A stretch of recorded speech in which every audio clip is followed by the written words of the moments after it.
Hyper tension അഥവാ അധിക രക്തസമ്മർദ്ദം ഉള്ളൊരു വ്യക്തി ഇത് അവഗണിച്ചാൽ എന്തിലൊക്കെ ഇത് അവസാനിക്കും? പലപ്പോഴും പല അസുഖങ്ങളും ഞാൻ മാനേജ് ചെയ്തോളാം, അല്ലെങ്കിൽ ഞാൻ അത് ഹാൻഡിൽ ചെയ്തോളാം എന്നൊരു തോന്നല് നല്ലൊരു വിഭാഗം ജനതയ്ക്കുണ്ട്. ഒരിക്കലും ഇത് അത്തരത്തിൽ അവഗണിക്കേണ്ട ഒരു ക്രോണിക് ഡിസീസ് അല്ല എന്നുള്ളത് ആദ്യമേ മനസ്സിലാക്കുക.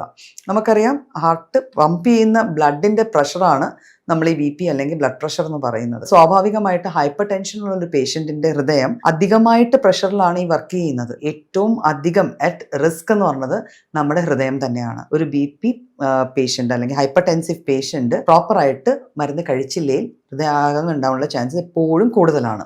പ്രഷർ നോർമൽ അല്ല എങ്കിൽ ബ്ലഡ് ഓരോ അവയവങ്ങളിൽ എത്തുന്നതിൻ്റെ മാത്രയിലും അതിൻ്റെ ആ പ്രഷറിലും വരുന്ന വ്യതിയാനം കൊണ്ട് സ്ട്രോക്ക് വരെ സംഭവിക്കാം. ബ്രെയിനിലാണ് ഈ ഒരു ബ്ലഡ് എത്തുന്നതിൻ്റെ പ്രഷറിൽ മാറ്റം വരുന്നതെങ്കിൽ ഒരു സ്ട്രോക്ക് സംഭവിക്കാം. അപ്പോൾ സ്ട്രോക്ക് ഹൈപ്പർ ടെൻഷൻ്റെ ഒരു കോംപ്ലിക്കേഷൻ ആണ്. ഇതുകൂടാതെ കണ്ടിന്യൂസ് ആയിട്ട് ലോങ് ടേം BP കൂടിയിരുന്നു കഴിഞ്ഞാൽ ഈ പ്രഷറിൽ വൃക്കകൾ ബ്ലഡ് ഫിൽട്ടർ ചെയ്യുന്നത് കൊണ്ട് തന്നെ വൃക്കകളിൽ ലോഡ് കൂടുകയും റീനൽ ഫെയിലിയർ പോലത്തെ കോംപ്ലിക്കേഷൻസ് വന്നു ചേരുകയും ചെയ്യാം. ഇതുകൂടാതെ നമ്മൾ പലപ്പോഴും ഹൈപ്പർ ടെൻഷൻ വന്ന് കാഴ്ച ഇല്ലാതായെന്ന് പറഞ്ഞ് കേൾക്കാറുണ്ട്.